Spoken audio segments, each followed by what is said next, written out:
গাড়ি থেকে নামিয়ে এটা কেমন জায়গায় নিয়ে আসছো আমাকে? আমি তো তোমার সাথে লং ড্রাইভে যেতে চেয়েছিলাম, কিন্তু জায়গাটা। তোমাকে তো আমি লং ড্রাইভে এনেছি, তুমি না বললে তোমার রিফ্রেশমেন্টের দরকার।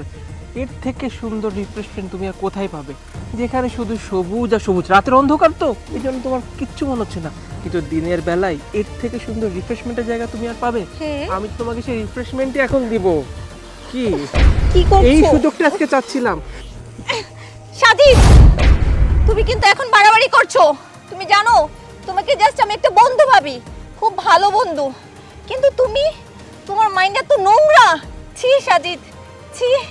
তোমাকে বিশ্বাস করে ওফ, আমি কত বড় ভুল করছি আল্লাহ। কি করতেছি আমি? হ্যাঁ, এ তোদের মেয়ে যাত্রাই না শালা খারাপ। প্রয়োজন ইউজ করবি, যখন মন খারাপ হবে ঘুরতে যাবি আর বিয়ে করবি অন্য এক পুরুষকে, তখন বলবি কি তোমার আমি বন্ধু ভাবতাম। তো বন্ধুই যখন ভাববি, এই আনন্দ ফুর্তি করার সময় হুঁশ থাকে না? হ্যাঁ, আমার সাথে ঘুরছিস, তোর যখন মন খারাপ হয়েছে আমি তো এনে ঘুরতে গেছি, তোর প্রত্যেকটা হ্যাপি মোমেন্ট আমি তো সাক্ষী হয়েছি। বিয়ে করার সময় করলি কারে? অন্য একটা পুরুষকে। তা আমি যে এতদিন তোর টাইম দিলাম, আমার সময়টা তো নষ্ট, তোর পিছনে টাকা খরচ করছি না? এখন তো আমি সেটা সুদে আসলে ফেরত নেব।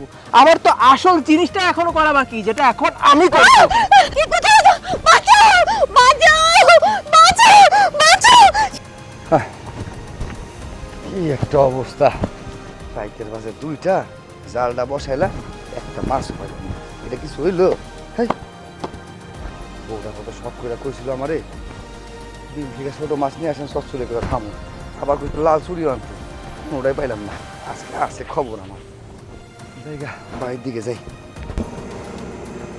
কি রে, এত রাইতে মাইয়া মানুষের গলার আওয়াজ শুনতেছি। কি হইতেছে? কিছু দেখাও তো যায় না, একটু সামনে যাই তো। কি করছো তুমি? আমি যেটা চাই সেটা আমাকে চুপচাপ দিয়ে দাও, আমি চলে যাব। শয়তান, আমি তোরে বিশ্বাস করি।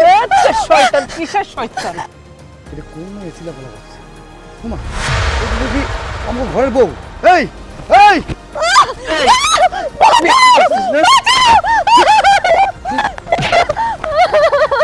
আরে বৌমা, কি অবস্থা তোমার? তুমি অন্য আসলে এই অবস্থায় ঘর থেকে বাইরেছে কেন? হ্যাঁ, কেডা ওই পোলাটা কেডা? ভাইজান, ওই ছেলেটা আমার ফ্রেন্ড সাজিদ। আমি ওকে খুব বিশ্বাস করতাম। আসলে আমি ওর সাথে একটু ঘুরতে আসছিলাম, আমার খুব দম বন্ধ হয়ে যাচ্ছিল। এটা কোনো কথা বৌমা? তোমাকে তো বারবার করে নিষেধ করা হয়েছে ঘরের বাইরে যাইবা না, কিন্তু তারপরেও তুমি তো কারো নিষেধ শুনো না। যাই হোক, ভাইকের মেলা বাসে, এই সময় যদি মানুষজন দীক্ষা ফেলায়, মান সম্মান কোনো কিছু থাকে না। চলো আমার লোক ঘোষো। আব্বা, আম্মা, কই গেলে তোমরা? তাড়াতাড়ি আসো।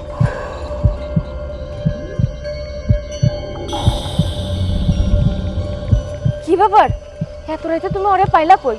তোমরা আইলা কই থেকে? কি রে বাবা, এত এত এত চিল্লাচিল্লি করতেছিস কেন? আর কি হয়েছে?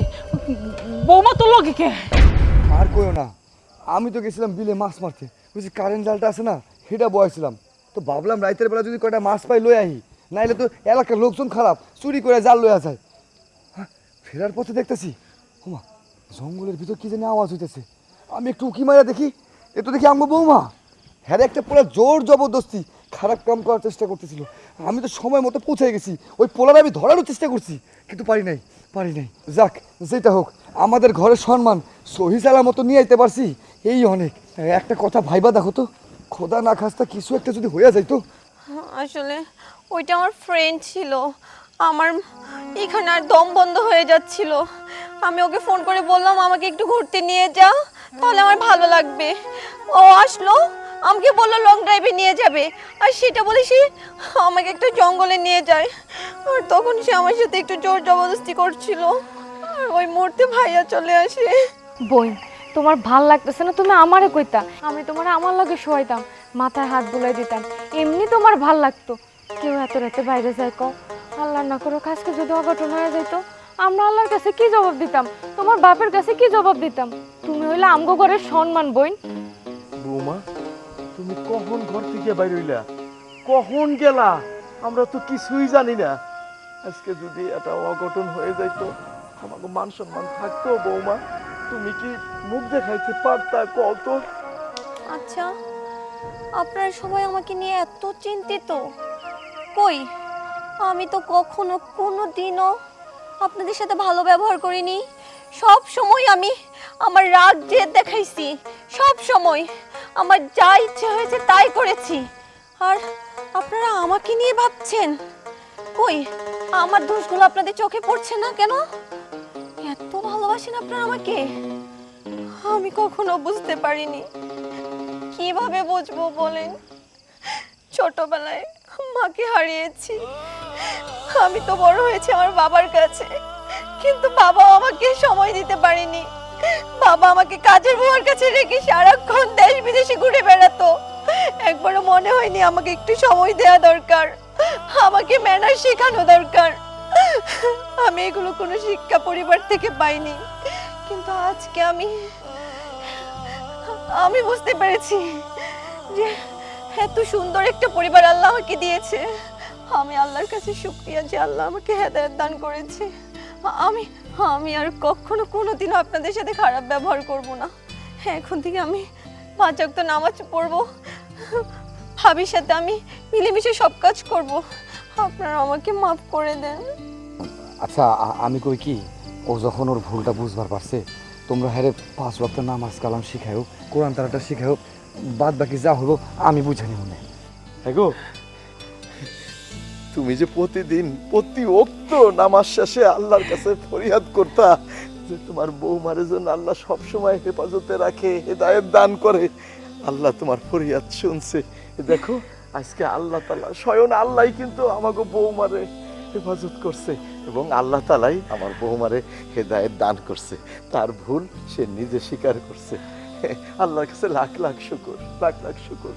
বৌমা, আল্লাহর কাছে লাখ লাখ শুকরিয়া করো। আল্লাহ তোমাকে আজকে হেফাজত করছেন, আমাদের মান সম্মান রাখছেন। বৌমা, আর ভুল কইরো না। এখন থেকে 5 ওয়াক্ত নামাজ পড়বা, রোজা করবা, কোরআন তেলাওয়াত করবা, ফজরের নামাজ পড়ে কোরআন তেলাওয়াত করবা, দেখবা তোমার মনটা কত শান্তি লাগে এবং আল্লাহ সব সময় হেফাজতে রাখবে। বৌমা, ঘরে যাচ্ছ তো বৌমা। আপনারা চলেন, চলো, এই চলো চলো।